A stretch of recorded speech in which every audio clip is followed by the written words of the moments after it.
할렐루야. 하나님의 은혜가 넘치시기를 주님의 이름으로 축원드립니다. 우리는 계속해서 성경에 대한 것을 하나하나 살펴보고 있는데요. 지난 시간에는 우리는 정경에 대해서 살펴보았습니다. 성경은 66권으로 족하다라고 하는 내용이지요.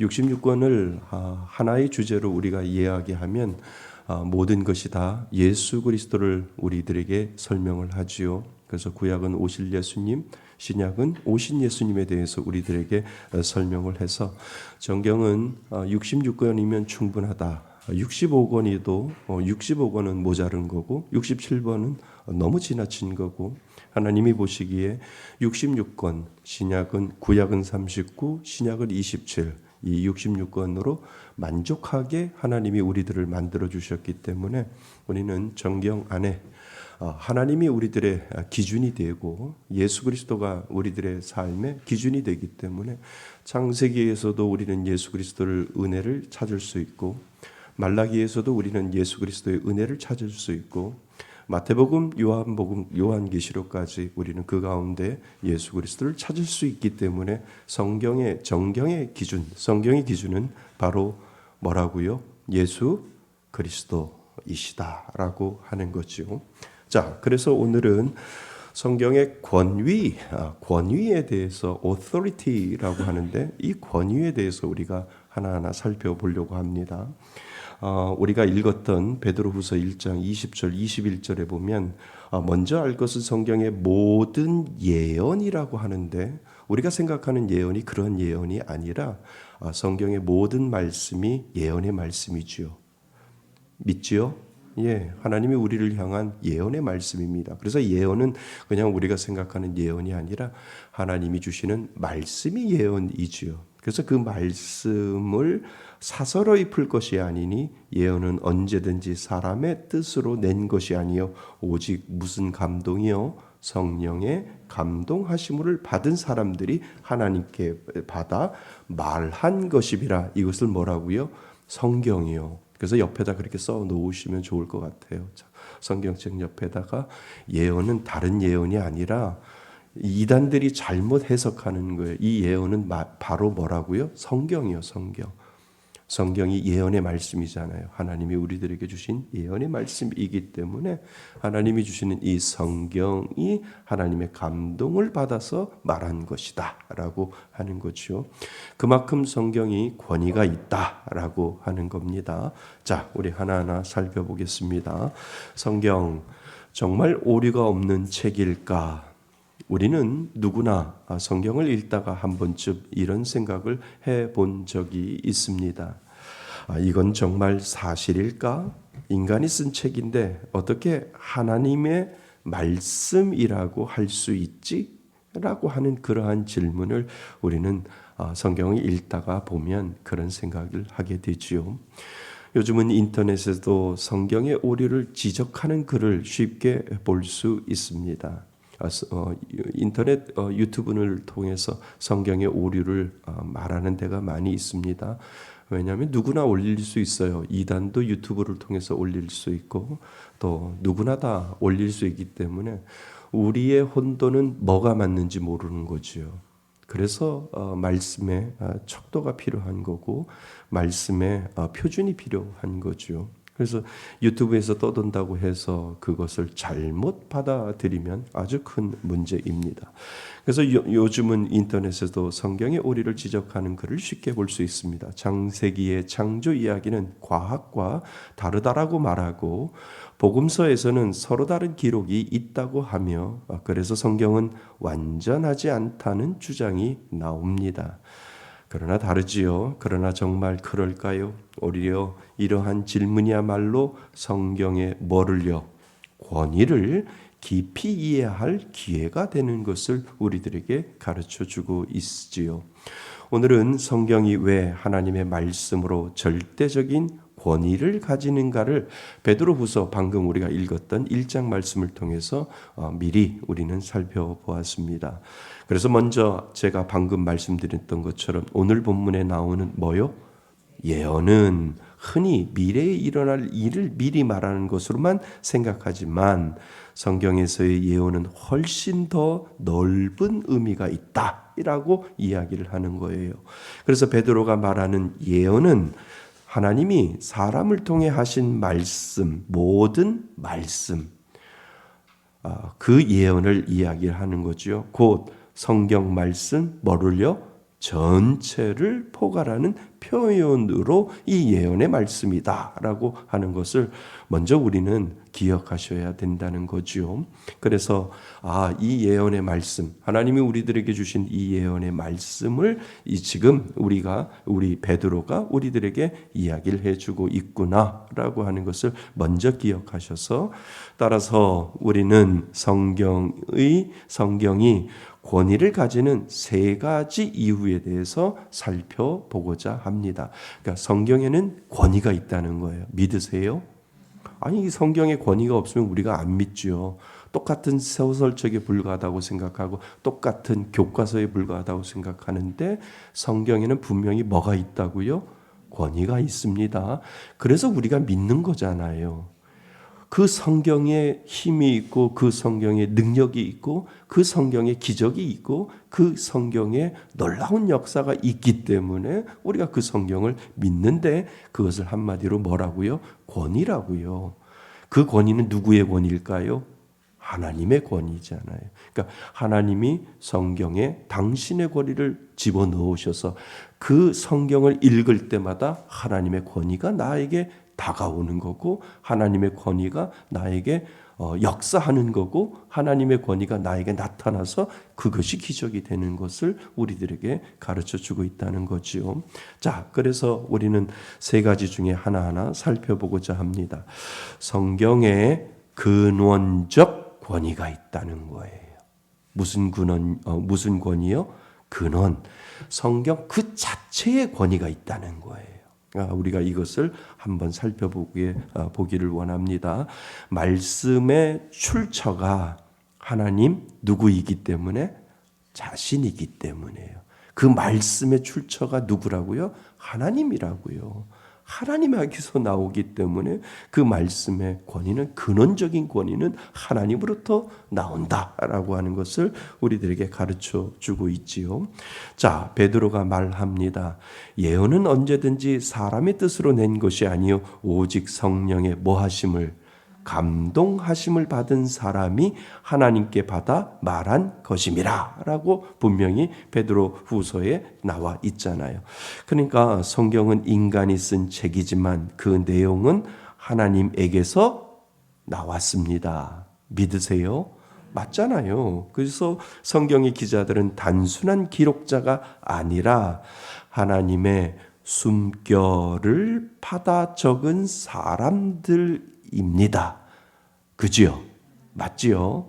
네. 하나님의 영에 뭐 됐다? 감동되었다. 그래서 하나님의 숨결을 받아 적은 사람으로 우리는 알고 있지요. 그러니까 그 사람들은 하나님의 역할을 도구로 사용된 사람들입니다. 그래서 예를 들어 연필이 글을 쓰지만 그 내용은 연필의 생각이 아니라, 그지요? 연필을 들는 그 연필이 생각이 아니라 그 연필을 쥔 사람의 뜻이 담기듯이 성경도 하나님의 손에 붙잡힌 인간을 통해 기록된 것입니다. 믿으세요? 네, 그 많은 성경을 누가 그렇게 쓰겠어요? 일관성 있게. 그지요? 그래서 하나님의 손에 붙잡힌 인간을 통해 기록된 것이 성경이다. 단지 그 성경을 쓴 사람이 중요한 것이 아니라 그 성경을 쓰게 한 누구요? 하나님이 중요한 것임을 우리들에게 가르쳐주고 있다는 거지요. 따라서 성경의 권위는 인간의 철학이나 감정에서 오지 않습니다. 잘 보세요. 그 뿌리는 하나님의 존재와 성품, 곧 거짓이 없으신 분에게서 나옵니다. 아멘. 예, 하나님의 그 뿌리는 하나님의 존재와 성품, 그리고 그 곧 거짓이 없으신 분에서 거짓이 없으신 분에서 쓴 생각과 그 거짓이 없으신 분에서 쓰여진 성경은 오류가 있을까요? 없어요. 왜요? 하나님은 완전하신 하나님이라고 우리들에게 이야기를 해주잖아요. 그래서 하나님이 신실하시다면 그분의 말씀 또한 뭐하고요? 진실하고 변하지 않습니다. 우리는 변해도 하나님의 말씀은 변하지 않습니다. 맞지요? 내 마음은 아침과 저녁마다 다를 수 있지만 누구의 말씀은, 진리의 말씀은 그 위에 그대로 있습니다. 그래서 우리가 하나님의 말씀을 믿는 거예요. 하나님의 말씀이 왔다 갔다 하거나 하나님의 말씀이 아침 다르고 저녁 다르고 한다면 우리가 그 말씀을 믿겠어요? 아니요, 안 믿어요. 우리는 단지 말씀을 읽고 이 세상을 살다가 우리가 없어진다 할지라도 하나님의 말씀은 여전히 진리로 우리 가운데 남아있다라고 하는 거예요. 그래서 성경의 근원적인 권위가 누가 썼기 때문에? 하나님이 쓰셨기 때문에 그 근원적인 권위가 그 가운데 있음을 가르쳐주고 있다는 거죠. 자, 그래서 우리 두 번째요. 이 페이지에 보면 성경의 내적 권위가 있다는 거예요. 자, 근원적인 권위는 하나님이 그 말씀을 직접 쓰셨고 하나님이 사람들의 도구를 통해서 쓰신 하나님이라면 성경에는 뭐가 있다고요? 내적인 권위가 그 가운데 있다라고 하는 것을 우리에게 이제 두 번째로 가르쳐주고 있다는 겁니다. 성경은 내가 읽는 것이 아니라 아주 중요한 거예요. 아주 이거는 꼭 기억하셔야 돼요. 내적인 권위가 뭐냐면 우리가 성경을 읽잖아요. 맞지요? 그런데 하나님이 여러분들 마음속에 오셔서 말해주는 거예요. 뭐라고 말해주냐면 야, 네가 성경을 읽는 것이 아니라 내가 너를 읽는다? 무슨 말씀인 줄 아세요? 우리가 꼭 내가 내 의지로 해서 성경을 읽는 것처럼 보이는데 하나님이 도리어 우리에게 말씀하시는 거예요. 네가 성경을 읽는 것이 아니라 내가 네 마음을 지금 읽고 있다. 성경을 통해서. 이해되세요? 자, 그러면 그것이 그 다음부터 됩니다. 성경은 내가 읽는 것 책이 아니라 성경이 나를 읽어내는 책입니다. 자, 이 부분을 제가 이제 하나하나 설명해 나가려고 해요. 한번 읽어보시죠. 성경은 시작. 성경은 내가 읽는 것 책이 아니라 성경이 나를 읽어내는 책입니다. 읽어내는 책이에요. 자, 보세요. 히브리서 4장 11절은 이렇게 말합니다. 하나님의 말씀은 살아있고 활력이 있어 좌우에 날선 어떤 검보다 예리하여 혼과 영과 및 관절과 골수를 찔러 쪼개기까지 하며 또 마음의 생각과 뜻을 뭐 한다고요? 판단한다고요. 그러니까 내가 성경을 읽는 것이 아니라 성경이 뭐요? 내 마음을 지금 읽어주는 거예요. 반대로요. 그러니까 성경은 단순히 과거의 문서가 아닙니다. 맞지요? 지금도 살아있잖아요.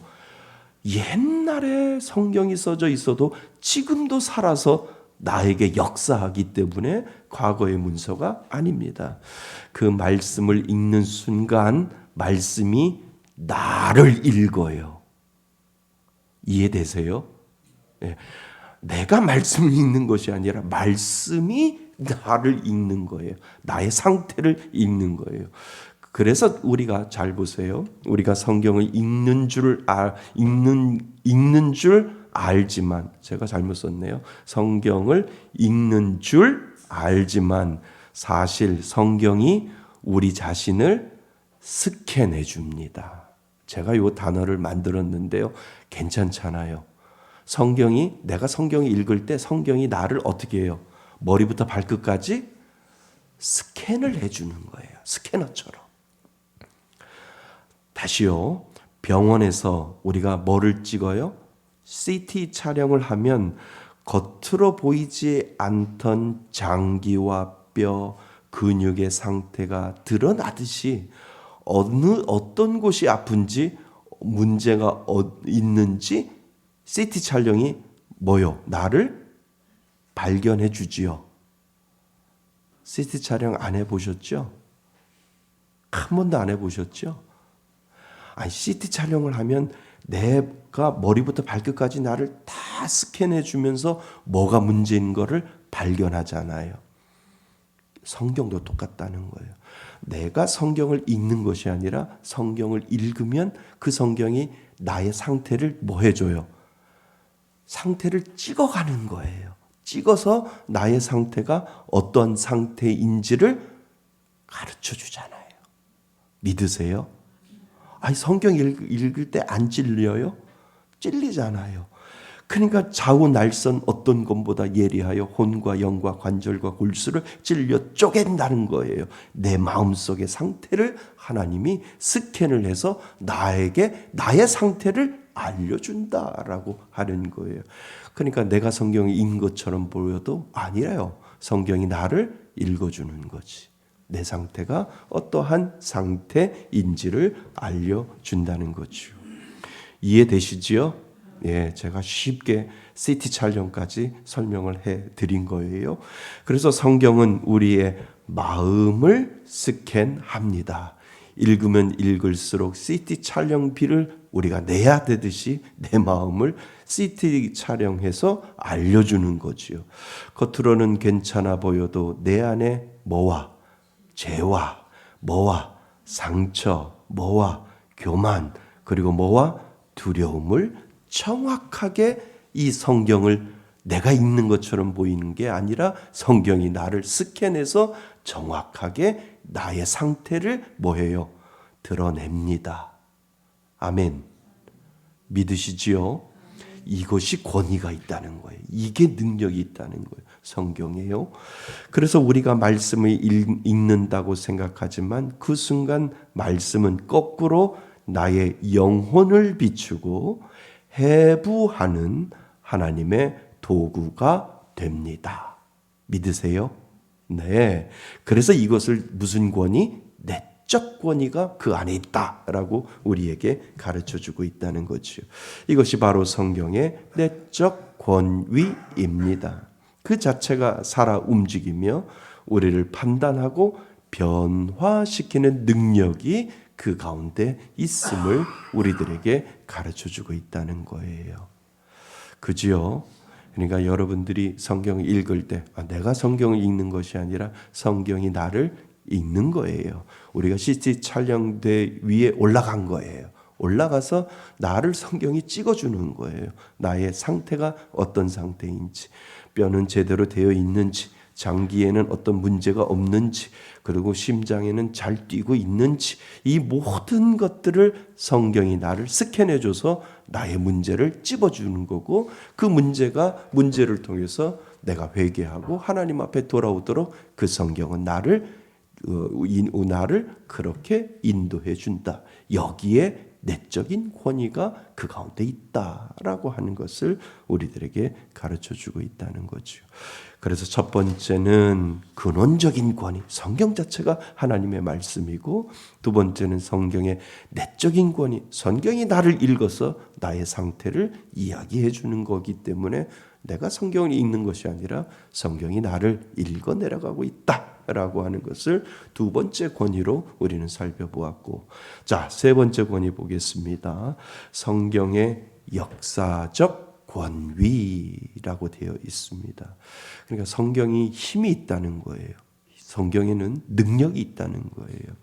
성경은 시대와 문화를 초월해 세상을 바꾸는 말씀이다라고 하는 거예요. 지금도 그 성경은 역사한다라고 하는 거예요. 자, 성경의 권위는 교리 속 개념으로만 존재하지 않습니다. 실제 우리들의 역사 속에서 검증된 능력으로 더 드러나고 있다는 거예요. 계속 역사는 돌아가고 있잖아요. 그 역사 속에서 성경이 얼마나 권위 있게 역사하고 있는지를 우리들에게 보여주고 있다는 거죠. 그래서 우리들의 역사에 고스란히 지금도 역사를 살펴보면 고스란히 성경의 권위가 나타나고 있다라고 하는 것을 우리들에게 보여주고 있다는 거죠. 예를 들어서 몇 가지를 제가 찾아서 말씀합니다. 예를 들어 초대교회 시절 로마 제국이 있었잖아요. 팍스 로마나라고 해서 그 당시에 로마가 전 세계를 주름잡고 전 유럽을 주름잡고 있었던 시대에 예수 그리스도를 믿는 자들을 박해했습니다. 맞지요? 수많은 사람들이 순교당하고 수많은 사람들이 화형을 당하고 예수 믿는다고 사자굴에 집어넣어주고 콜로세움에서 찢겨 죽어가는 순교자들이 얼마나 많이 있었어요. 그러나 그 당시에 예수님이 돌아가시고 난 후 300년이 지나지 않아 그 이 제국의 황제 콘스탄틴이라고 하는 황제가 기독교를 승인을 하게 된다는 거예요. 아니 그 황제가 내가 신이다, 내가 곧 신이다라고 하는 그 황제가 누구를 받아들여요? 예수 그리스도를 복음을 받아들여서 그 황제가 이제는 예수의 나라로 만들겠다라고 해서 기독교를 공인하게 되었다라고 하는 거예요. 이것이 하나님의 능력이라는 거예요. 말씀의 능력이다라고 하는 거예요. 그래서 예수님이 돌아가셨지만 예수님의 돌아가심으로 말미암아 황제 콘스탄틴이 기독교를 공인하는 놀라운 역사적인 그 성경의 능력이 그 가운데 임하고 있는 것을 우리들에게 역사적으로 보여주고 있다는 거죠. 그래서 칼이나 군대가 아닌 복음의 말씀의 힘이 제국을 무너뜨린 것입니다. 아멘. 하나님의 역사하지 아니하면 그 황제가 내가 신이다라고 하는 그 황제가 변하겠어요? 안 변하지요. 또 하나 예를 볼게요. 또한 역사적으로 우리는 알고 있습니다. 성경은 노예 제도를 흔들었습니다. 그 역사적으로요. 역사적으로 있었던 그 노예 제도 알잖아요. 노예 제도를 역사적으로 흔들었습니다. 18세기, 19세기 영국의 정치가 웰버포스라고 하는 사람은 이 사람이 18세기, 19세기에 실제적으로 있었던 분이에요. 그래서 성경의 말씀에 뭐라고 되어 있냐면 모든 인간은 하나님의 뭐로? 형상으로 창조되었다라고 하는 이 말씀에 꽂혀버린 거예요. 창세기 1장 27절에 보면 검은 사람, 흰 사람, 황색 사람 필요 없고 하나님은 모두 다 통일하게 하나님은 하나님의 뭐로? 형상으로 창조되었다라고 하는 이 말씀에 이 사람이 은혜를 받은 거예요. 은혜를 받아서 그 믿음이 그를 뭐 했고 움직였고 그리고 결국 영국의 노예 무역이 폐지되었다는 거예요. 이 사람이 말씀의 능력을 받아서 노예 제도라고 하는 것을 노예 무역이라고 하는 것을 폐지시켰다는 거예요. 미국에 가보면 미국 밑에 자메이카라고 하는 조그만 나라가 있어요. 섬 나라가. 거기는 유일하게 흑인들만 살아요. 자메이카 사람들이 다 흑인이잖아요. 미국이라고 하는 나라에 자메이카라고 하는 조그만 섬인데 그 섬에 그 흑인들이 살아요. 근데 그 조상들이 누구냐면 아프리카에서 온 노예 상인들로 인해서 팔려온 사람들인데 그 자메이카라고 하는 나라의 사탕수수밭에서 그 노예들이 거기서 노역을 했단 말이에요. 그런데 이것이 이 자메이카 이 섬이 누구 영이냐면 미국 땅이 아니고 영국 땅이었어요. 영국 땅이었는데 그들이 와서 노예로 팔려와서 노예 상인들한테 팔려와서 아프리카에서 팔려와서 이 자메이카라고 하는 곳에서 이들이 노역을 하고 있다가 이 사람이 영국의 정치가 웰버포스가 하나님의 말씀을 통해서 이거는 아니다. 노예 제도를 없애버려야 되겠다 해가지고 미국보다도 먼저 영국에서 노예 제도를 폐지시켰어요. 폐지시켜가지고 그 자메이카라고 하는 그 섬에 있는 모든 노예들이 해방을 받게 되었어요. 해방을 받게 되어서 그들이 고국으로 돌아간 것이 아니라 거기에서 눌러 살게 됐는데 지금의 자메이카가 된 거예요. 그 자메이카 사람들이 뭐를 제일 잘하는 줄 알아요? 띰뛰기를 잘하잖아요. 띰뛰기를. 근데 이상하다는 거예요. 다 흑인이 거기에 살 일이 없다는 거예요. 흑인이. 아프리카에 살아야 되는데 왜 흑인이 거기 자메이카라고 하는 그 동네에 흑인들만 살까? 노예 상인들이 가서 무역 상인들이 데리고 와서 거기다 풀어놓고 사탕수수밭에 강제 노역을 시켰는데 이 영국의 정치가가 노예 무역을 완전히 폐지하다 보니까 그들이 갑자기 자유인이 된 거예요. 그래가지고 이 자메이카가 지금까지 이루어진 거죠. 그래서 한번 자메이카 나중에 한번 찾아보세요. 아직도 흑인들이 있어요. 그들이 자메이카 나라를 만들었고, 근데 그것의 시초가 이 18세기 1700년도, 1800년도에 영국의 정치가 웰버퍼스라고 하는 사람이 모든 인간은 하나님의 형상으로 창조되었다. 이거의 권위, 하나님의 그 권위에 자복하면서 노예 무역을 폐지시켰다라고 하는 거죠. 그래서 말씀의 권위가 사회적 정의를 이끌어낸 역사적 사건이었다라고 그 당시의 모든 일들을 판단을 하게 평가를 받게 되었죠. 자, 그리고 또한 성경은 억압받는 자들에게 자유를 준 말씀이라고 하는 겁니다. 우리가 잘 알고 있잖아요. 미국의 남부의 흑인 인권 운동 역시 출애굽의 하나님이라고 하는 그 은혜를 가지고 이스라엘 백성들을 애굽의 400년에서 출애굽시켰던 그 하나님의 그 성경을 통해서 미국의 흑인 운동가, 흑인 해방 운동가들이 나오게 되었단 말이에요. 우리가 하나님이 이스라엘 백성들을 애굽에서 그 400년 종되었던 곳에서 건져내었던 것처럼 우리 흑인들도 미국에서 해방을 받아야 된다라고 하는 그 운동이 미국에서 시작이 됐다는 거예요. 자, 3페이지 맨 위에 그래서 우리가 잘 아는 목사님 이름이 뭐라고요? 마틴 루터 킹 목사님이라고 되어 있잖아요. 나는 아직도 꿈이 있습니다. 그죠? 그 마틴 루터 킹 목사가 하나님께서 억눌린 자를 해방시키신다. 이 출애굽을 통해서 은혜를 받고 여기에 하나님의 말씀의 권위를 받고 나는 너의 해방 운동가를 해야 되겠다라고 그는 죽을 때까지 그 역할을 했다는 거죠. 그래서 하나님께서 억눌린 자를 해방시키신다는 말씀을 붙들고 평화로운 혁명을 일으켰지요. 그렇죠. 비폭력 운동으로 인해서 평화로운 혁명을 일으키는 그러한 장면들은 하나님의 말씀에 뭐가 있다고요? 권위가 있어서 역사를 바꾸어 갔다는 거예요. 우리들의 그동안의 모든 역사들 가운데. 그리고 마지막으로 성경은 그 속에 복음으로 인간의 가치관을 뒤집은 말씀이다라고 하는 거예요. 모든 복음에는 그러니까 고대 사회에서 여성과 어린이는 소유물처럼 취급받았잖아요. 옛날에는요. 옛날에 안 살아봐서 모르죠. 그죠? 성경에도 그렇잖아요. 여자는 어디에도 안 들어가요?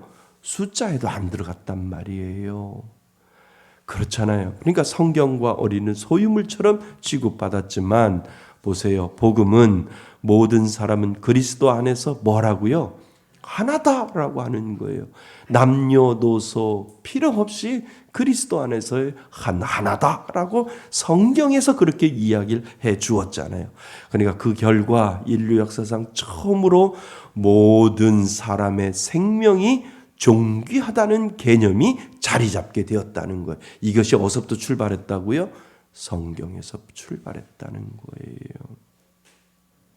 우리나라를 한번 보세요. 우리나라의 선교사님들이 복음을 들고 들어오기 전에는 조선사회의 모든 신분제와 가부장적 질서가 강했지요. 안 살아봐서 모르시죠? 근데 우리는 역사에서 배우잖아요. 강했어요. 신분제도 있었고 가부장적인 제도도 분명히 있었어요.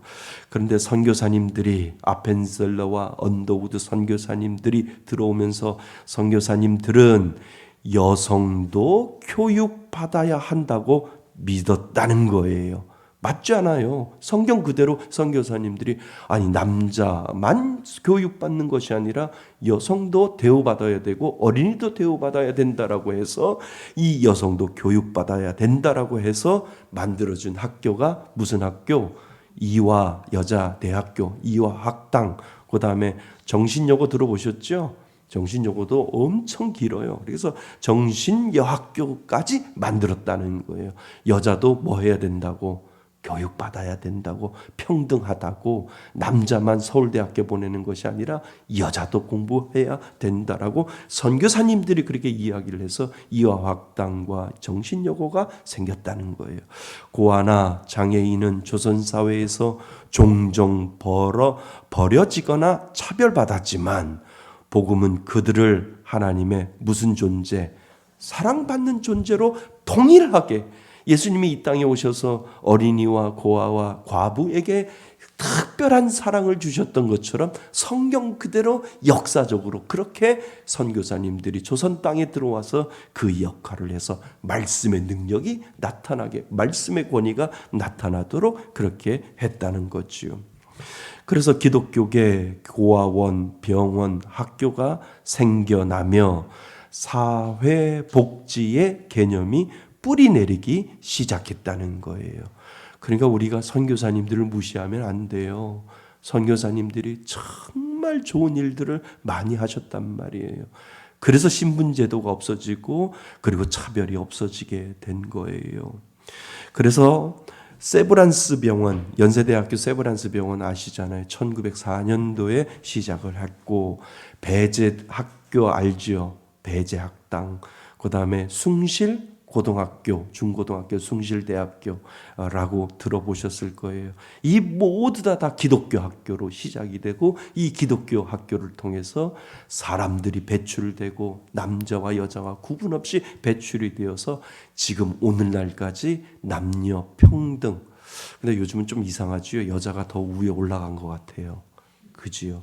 너무 풀어주니까 올라간 것 같은데 모르겠어요. 그렇지만 성경적인 권위로 인해서 그 역사가 이루어지고 있다라고 하는 것을 우리들에게 보여주고 있다는 거예요.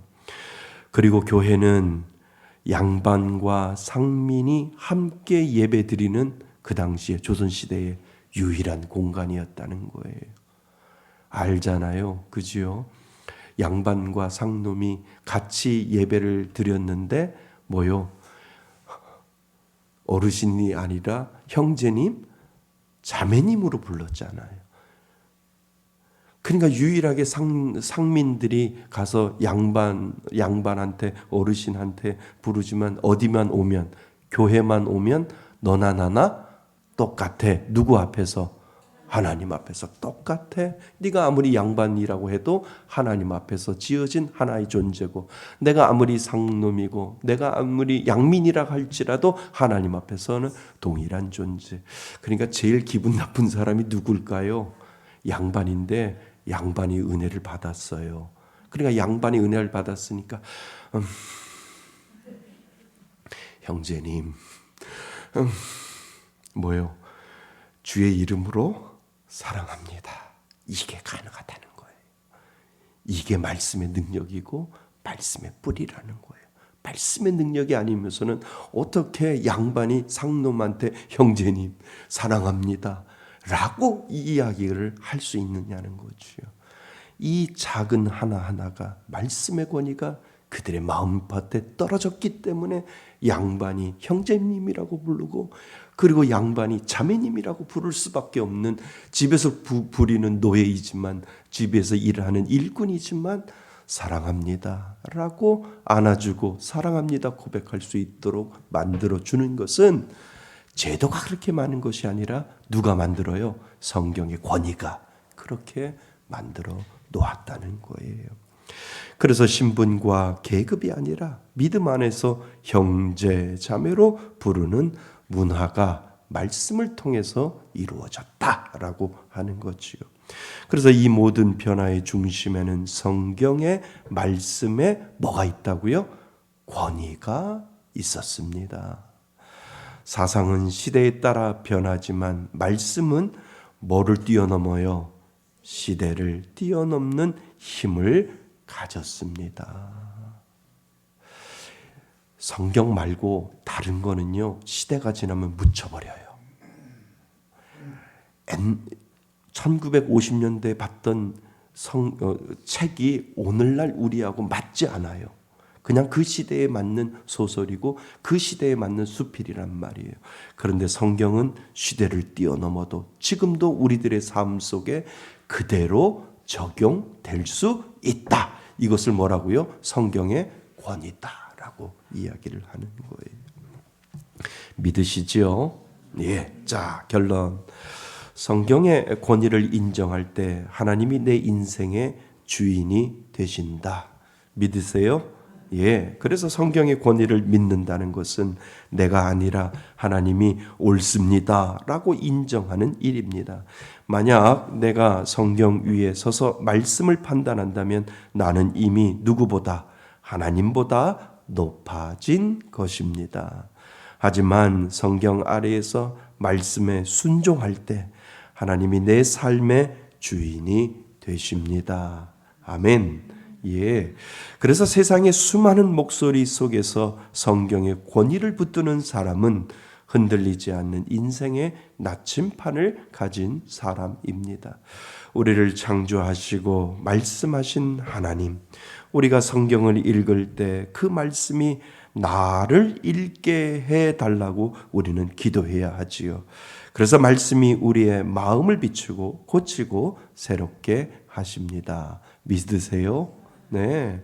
그래서 말씀이 우리가 읽는 것이 아니라 말씀이 나를 읽어주는 거예요. 그래서 우리의 마음을 비추고 우리의 마음을 고치고 우리를 새롭게 하지요. 말씀의 권위 아래 사는 인생이 되게 하옵소서. 이것이 우리가 해야 할 기도인 줄 믿습니다. 말씀의 권위. 그러니까 말씀은 지금도 살아 역사한다는 거예요. 믿으세요? 네. 하나님은 지금도 살아 역사합니다. 자, 그래서요. 2페이지 맨 위에 두 번째 줄. 히브리서 4장 12절 우리 다시 한번 읽고 마치겠습니다. 2페이지 맨 위에 두 번째 보시면은요. 히브리서 4장 12절 말씀입니다. 시작. 하나님의 말씀은 살아있고 활력이 있어 좌우의 날선 어떤 검보다 예리하여 혼과 영과 및 관절과 골수를 찔러 쪼개기까지 하며 또 마음의 생각과 뜻을 판단하나니. 아멘. 그 당시에 히브리서에서 썼던 그 당시의 말씀이 오늘 2025년을 살아가는 우리들에게도 그대로 적용된다라고 하는 거예요. 하나님의 말씀의 권위는 지금도 살아있는 줄 믿습니다. 예, 그 은혜를 가지고 살아가시는 저와 여러분이 되시기를 주님의 이름으로 축원드립니다. 아멘. 오늘 주시는 말씀을 가지고 우리 잠시 기도하고 마칩니다.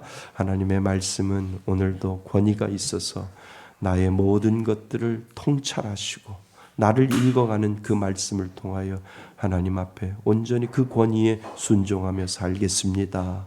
오늘 주신 말씀을 가지고 우리 잠시 기도하고 마칩니다. 기도하겠습니다.